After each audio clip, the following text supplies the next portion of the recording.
Good morning students. आपको सारे notes videos books वगैरह मिल गई होंगी। बेसिकली थोड़ा सा मेरे बारे में बताता हूँ। मेरा नाम पुनीत है। एमबीए का क्लासेस लेता हूँ। 2006 से पढ़ा रहा हूँ। 20 इयर्स का मेरे को एक्सपीरियंस है।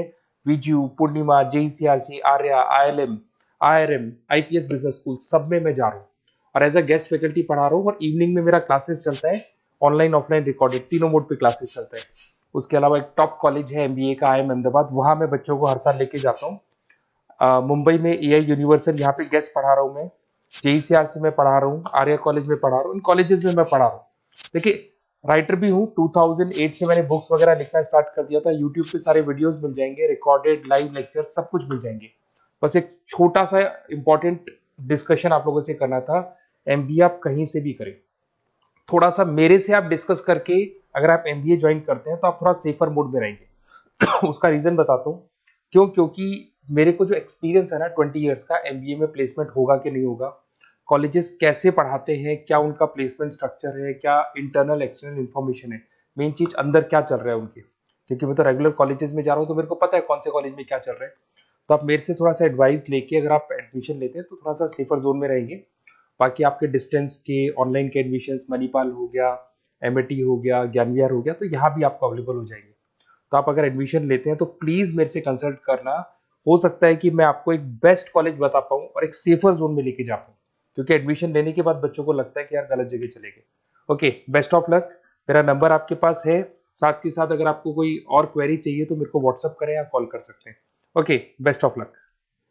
आज के इस गहन चर्चा में स्वागत है। आज हम जिस विषय का विश्लेषण करने जा रहे हैं वो मॉडर्न कॉरपोरेट और बड़े सरकारी ऑपरेशंस का सबसे जरूरी हिस्सा है, मैनेजमेंट इंफॉर्मेशन सिस्टम यानी एमआईएस।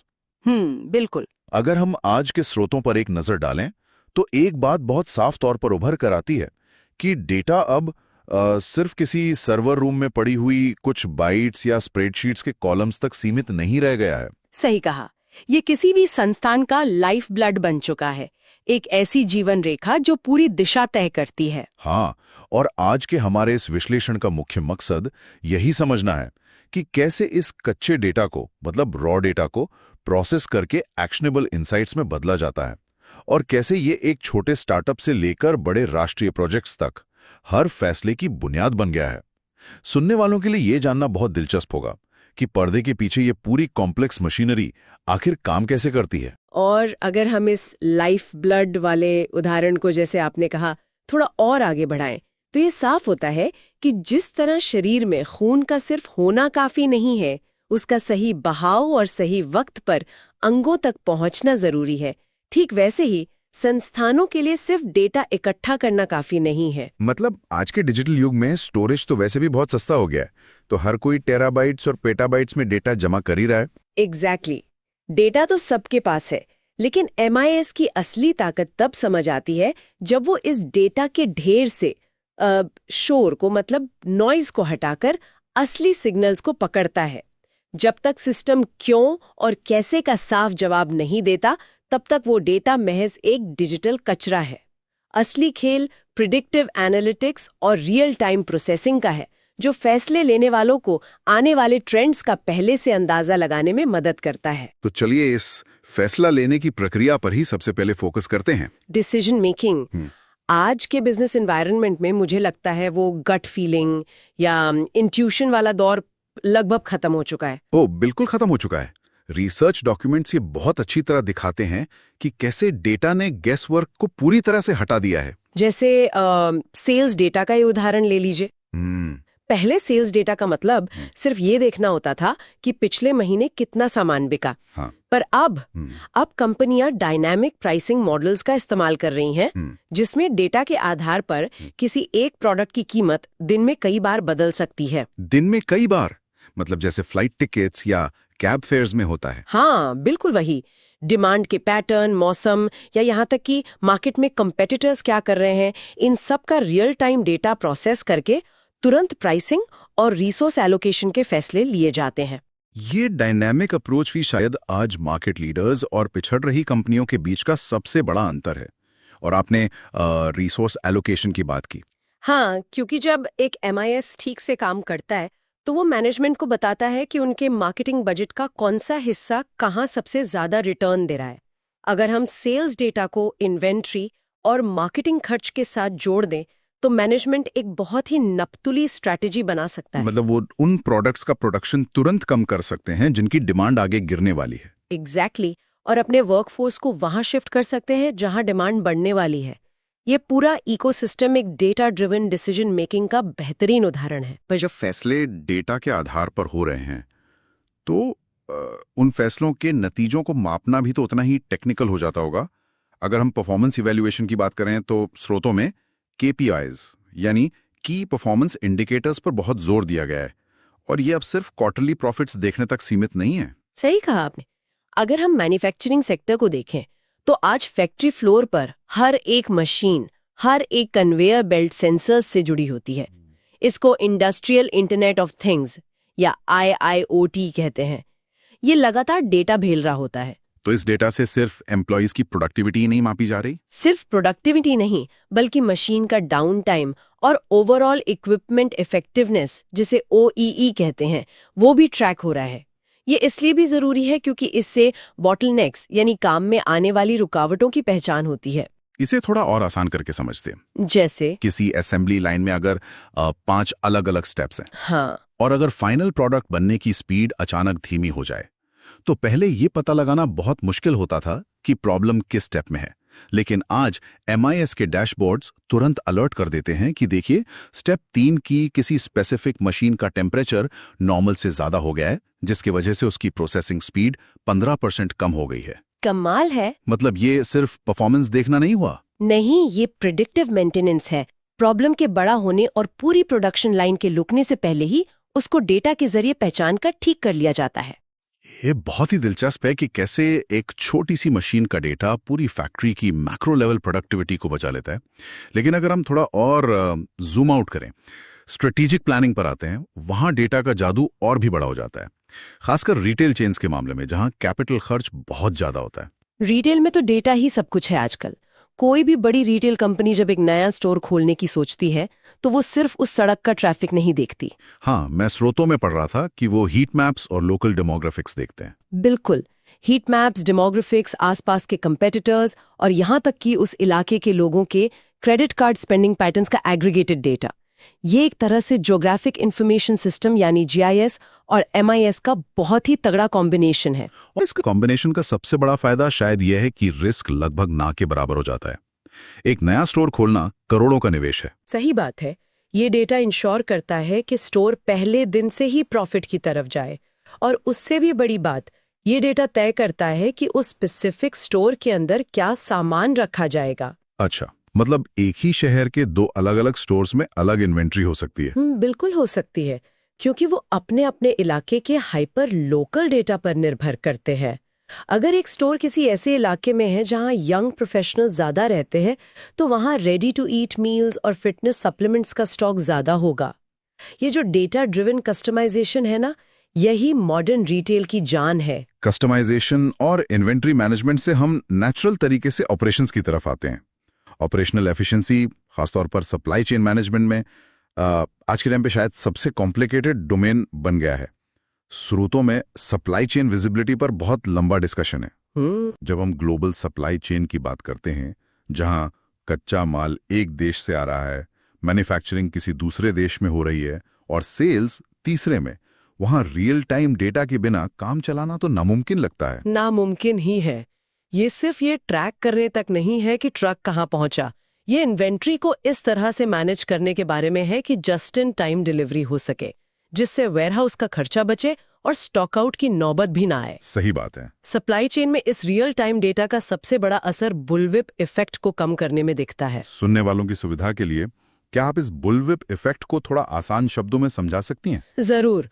होता क्या है कि रिटेल लेवल पर अगर डिमांड में थोड़ा सा भी बदलाव आता है तो सप्लाई चेन में पीछे की तरफ जाते जाते वो एक बहुत बड़े प्रोडक्शन चेंज में बदल जाता है, जैसे एक छोटी सी लहर पीछे जाते जाते सुनामी बन जाए। ओह, समझ गया। लेकिन जब सभी लोग एक ही MIS से जुड़े होते हैं और पॉइंट ऑफ सेल का डेटा सीधे रियल टाइम में सप्लायर्स तक पहुंचता है तो ये कंफ्यूजन खत्म हो जाता है। इसके अलावा लॉजिस्टिक्स में प्रिडिक्टिव राउटिंग का बहुत इस्तेमाल होता है। प्रिडिक्टिव राउटिंग मतलब रास्ते पहले से तय करना? हाँ, पर डायनामिक तरीके से। मौसम का डेटा, ट्रैफिक के पैटर्न्स, पोर्ट पर कितनी भीड़ है, ये सब प्रोसेस करके ट्रक्स या शिप्स के रास्ते तुरंत बदले जाते हैं ताकि कॉस्ट और टाइम दोनों बच सकें। लेकिन एक मिनट, यहाँ एक बड़ा सवाल उठता है। क्या इतना ज्यादा ऑप्टिमाइजेशन और हर वक्त रियल टाइम डेटा पर डिपेंड रहना सिस्टम को बहुत नाजुक नहीं बना देता? अगर किसी वजह से सिस्टम में कोई टेक्निकल खराबी आ जाए तो क्या पूरा ऑपरेशन एक झटके में ठप नहीं हो जाएगा? ये बहुत ही बारीक और वाजिब पॉइंट है, और ठीक इसीलिए मॉडर्न एमआईएस आर्किटेक्चर में रिडंडेंसी और कंटिंजेंसी प्लान्स पहले से डाले जाते हैं। मतलब बैकअप्स? एक तरह से हाँ। डेटा किसी एक अकेले सर्वर पर नहीं होता, वो क्लाउड इंफ्रास्ट्रक्चर में फैला हुआ होता है। और हाँ, ओवर ऑप्टिमाइजेशन के अपने खतरे हैं, पर सिस्टम अपने पुराने डेटा को देखकर बफर जोन्स भी बनाता है। उसको पता होता है कि साल के किस वक्त या किस रास्ते पर सप्लाई चेन टूटने का रिस्क सबसे ज्यादा है, और वो अपने आप सेफ्टी स्टॉक को बढ़ा लेता है। ये दिखाता है कि सिस्टम कितना मैच्योर हो चुका है। खैर, अब अगर हम इन फैक्ट्री और सप्लाई चेन के ऑपरेशन से थोड़ा बाहर निकलें और सीधे कंज्यूमर की तरफ आएं, तो कस्टमर इनसाइट्स का पूरा क्षेत्र ही बदल गया है। ई कॉमर्स प्लेटफॉर्म्स के स्रोतों को देखकर पता चलता है कि अब बहुत सिर्फ ट्रांजैक्शनल डेटा तक सीमित नहीं है।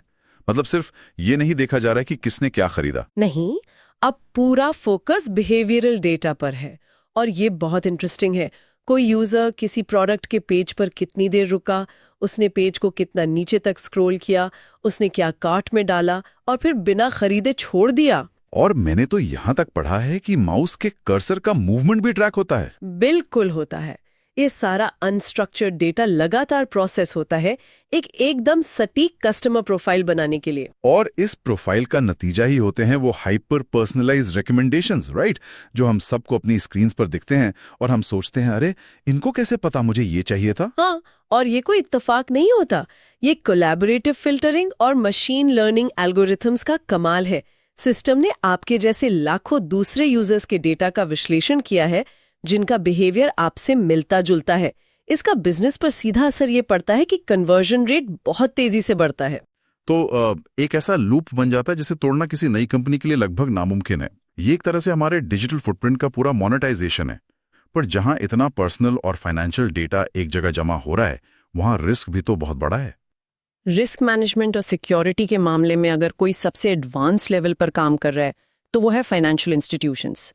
बैंक और पेमेंट गेटवेज वो मिली सेकेंड्स के अंदर फ्रॉड पकड़ने का काम करते हैं। हाँ, जैसे जब हम कार्ड से पेमेंट करते हैं, वो 2 सेकंड लगते हैं अप्रूव्ड लिखाने में। तो आपके पुराने खर्च करने के तरीकों, आपकी लोकेशन, आपके फोन या लैपटॉप की आईडी और दुकान वाले के रिस्क प्रोफाइल से कंपेयर करते हैं।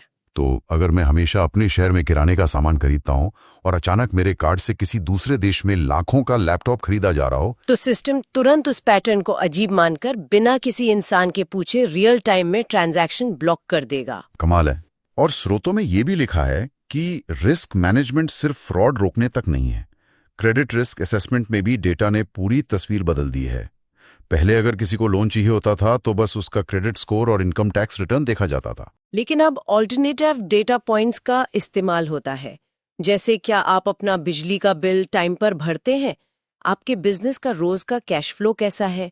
इन सब का इस्तेमाल करके बहुत ही कॉम्प्लेक्स मॉडल बनते हैं जो किसी के लोन ना चुका पाने की संभावना बहुत प्रिसाइसली बता देते हैं, जिससे बैंकों के एनपीए यानी डूबे हुए कर्ज कम होते हैं और साथ ही उन लोगों को या छोटे बिजनेसेस को भी लोन मिल पाता है जो पहले पुराने सिस्टम्स में रिजेक्ट हो जाते थे। बिल्कुल, यही डेटा की असली ताकत है जो सिस्टम को एक ही वक्त में ज्यादा सुरक्षित भी बनाती है और ज्यादा लोगों तक पहुंचने वाला भी। अब तक हमने जिन भी सिस्टम्स की बात की, चाहे वो रिटेल हो, सप्लाई चेन हो या बैंकिंग, ये सब अपने आप में बहुत विशाल हैं। लेकिन हमारे आज के स्रोतों में एक केस स्टडी ऐसी है जो स्केल और कॉम्प्लेक्सिटी के मामले में इन सबको पीछे छोड़ देती है, और वो है भारत का आधार प्रोजेक्ट। जब हम एमआईएस के नजरिए से दुनिया के सबसे बड़े बायोमेट्रिक डेटाबेस को देखते हैं तो हम करीब 1.3 बिलियन लोगों के डेटा आर्किटेक्चर की बात कर रहे होते हैं। ये स्केल इंसानी इतिहास में पहले कभी नहीं देखा गया। आधार वाकई डेटा मैनेजमेंट और इंजीनियरिंग का एक चमत्कार है। इसका मकसद सिर्फ एक डिजिटल आईडी कार्ड बांटना नहीं था। मकसद पूरे देश के लिए एक ऐसा डेटाबेस बनाना था जिसमें ड्यूप्लीकेशन यानी एक ही इंसान की 2 एंट्री ना हो सके, जिसे डी ड्यूप्लीकेशन कहते हैं। पर ये इतना आसान तो नहीं होगा। बिल्कुल नहीं। UIDAI का जो सेंट्रलाइज सिस्टम है वो फिंगरप्रिंट्स और आइरिस स्कैन्स जैसे बायोमेट्रिक डेटा का इस्तेमाल करता है। जब भी कोई नया आधार बनने के लिए आता है तो बैकएंड पर सिस्टम उस नए डेटा को पहले से मौजूद 1.3 बिलियन रिकॉर्ड्स के साथ मैच करता है और ये चेक करता है कि क्या ये व्यक्ति पहले से सिस्टम में तो नहीं है। इस स्केल पर और इतनी तेजी से इस प्रोसेस को करना एक बहुत बड़ी टेक्निकल जीत है। और इस डी डुप्लीकेशन का असर सरकार की नीतियों पर कितना गहरा पड़ा है, ये देखने लायक है। स्रोतों से बहुत साफ पता चलता है कि पहले कल्याणकारी योजनाओं में जो लीकेज होती थी, जहां फर्जी लोगों के नाम पर पैसा निकाल लिया जाता था, उसको इस सिस्टम ने सीधे टारगेट किया है। डायरेक्ट बेनिफिट ट्रांसफर या डीबीटी के जरिए सरकार अब सब्सिडी का पैसा सीधा बेनिफिशियरी के आधार से जुड़े बैंक खाते में भेजती है। ये MIS का वो रूप है जहां डेटा सीधे तौर पर देश चलाने की एफिशिएंसी को बढ़ा रहा है। बिचौलियों को पूरी तरह से सिस्टम से बाहर कर दिया गया है। और सिर्फ पैसे भेजना ही नहीं, eKYC ने भी पूरी व्यवस्था को एक नई रफ्तार दी है। हाँ, याद है, एक वक्त था जब बैंक अकाउंट खोलने या एक नया सिम कार्ड लेने के लिए डॉक्यूमेंट्स की कितनी सारी फोटोकॉपीज देनी पड़ती थी और वेरिफिकेशन में हफ्तों लग जाते थे। उनका जानकारी और बायोमेट्रिक डेटा इकट्ठा होता है तो वो सिस्टम हैकर्स और साइबर हमलों के लिए दुनिया का सबसे बड़ा टारगेट भी बन जाता है। प्राइवेसी और डेटा सिक्योरिटी को लेकर जो बहस होती है, हम समझ सकते हैं कि वो बिल्कुल स्वाभाविक है। अगर हम बिना किसी राजनीति में पड़े सिर्फ इसके टेक्निकल और सिक्योरिटी पहलुओं का विश्लेषण करें तो स्रोतों में उन कदमों के बारे में क्या बताया गया है जो इस रिस्क को कम करने के लिए उठाए गए हैं। ये किसी भी बड़े डेटा प्रोजेक्ट का सबसे नाजुक हिस्सा होता है। आधार के बारे में स्रोतों में बताया गया है कि इसके बुनियादी डिजाइन में ही डेटा को फेडरेटेड तरीके से एक्सेस करने की सुविधा है। फेडरेटेड तरीके से, थोड़ा आसान भाषा में, मतलब जब भी कोई एजेंसी, मान लीजिए आपका बैंक, eKYC के लिए रिक्वेस्ट भेजता है तो UIDAI का सर्वर बैंक को आपके फिंगरप्रिंट का एक्चुअल डेटा नहीं भेजता। ओह अच्छा। हाँ, वो सिर्फ उस रिक्वेस्ट को अपने पास मौजूद डेटा से मैच करता है और वापस सिर्फ हाँ या ना में जवाब भेजता है। बस इतना ही। इसके अलावा पूरा डेटा 2048 बिट इंक्रिप्शन के साथ स्टोर किया जाता है, जो आज के वक्त में सिक्योरिटी का सबसे ऊंचा स्टैंडर्ड माना जाता है। ये सब इसलिए बनाया गया है ताकि डेटा लीक ना हो और इतने बड़े पैमाने पर लोगों की प्राइवेसी सुरक्षित रहे। तो अगर हम आज के इस पूरे विश्लेषण को एक जगह समेटें तो सबसे बड़ी बात जो उभर कर आती है वो ये है कि डेटा सिर्फ एक बाय प्रोडक्ट नहीं है, ये अपने आप में एक बेसिक इंफ्रास्ट्रक्चर बन चुका है। एक छोटे से ई-कॉमर्स स्टोर के रिकमेंडेशन इंजन से लेकर दुनिया भर में घूमते ट्रक्स की रास्ते तय करने तक और एक पूरे देश की सरकारी व्यवस्था को चलाने वाले बायोमेट्रिक सिस्टम तक, MIS ही वो दिमाग है जो इन कच्चे आंकड़ों को पढ़ता है और उन्हें एक दिशा देता है। मैं पूरी तरह सहमत हूँ। आजकल सिर्फ जानकारी का होना आपको कोई एज नहीं देता, क्योंकि बेसिक जानकारी तो सबके पास है। असली जीत इस बात में है कि आप उस जानकारी को कितनी तेजी से समझते हैं, उसमें से कितने सटीक पैटर्न्स ढूंढते हैं और कितनी जल्दी उस पर एक्शन लेते हैं। यही तेजी संस्थानों का भविष्य तय कर रही है। बिल्कुल। और इसी तेजी और मशीन की इस ताकत से एक ऐसा सवाल निकल कर आता है जो स्रोतों में चाहे सीधे तौर पर न लिखा हो, पर हमें एक कदम आगे सोचने पर मजबूर करता है। कैसा सवाल? सुनने वालों के लिए भी ये गहरा विषय है। देखिए, हमने ये तो मान लिया कि डेटा इन सब सिस्टम्स की जीवन रेखा है और MIS इस डेटा के दम पर अपने आप बड़े बड़े फैसले ले रहा है। पर जरा सोचिए, अगर इस सिस्टम में जाने वाला शुरुआती डेटा ही किसी इंसानी बायस, किसी पूर्वाग्रह या गलत जानकारी से संक्रमित हो, तो क्या आज की ये विशाल प्रणालियां इतनी समझदार हैं कि वो उस गलत डेटा को पहचान कर खुद को ठीक कर सकें, या वो बस उसी दूषित डेटा को सच मानकर मशीन की पूरी ताकत और रफ्तार के साथ और भी ज्यादा गलत और खतरनाक फैसले लेती चली जाएंगी? ये तो डेटा साइंस और AI डिजाइन की दुनिया का सबसे डरावना और सबसे जरूरी सवाल है। जब डेटा का पैमाना इतना बड़ा हो तो उसमें छुपे हुए इंसानी बायस को पकड़ना लगभग नामुमकिन सा हो जाता है। और यही वो सवाल है जिस पर आने वाले वक्त में सबसे ज्यादा बहस होगी। इस एक ख्याल के साथ हम आज की इस गहन चर्चा को यहीं पूरा करते हैं। डेटा की इस जटिल लेकिन बेहद दिलचस्प दुनिया में हमारे साथ इस विश्लेषण का हिस्सा बनने के लिए आप सभी का बहुत बहुत धन्यवाद।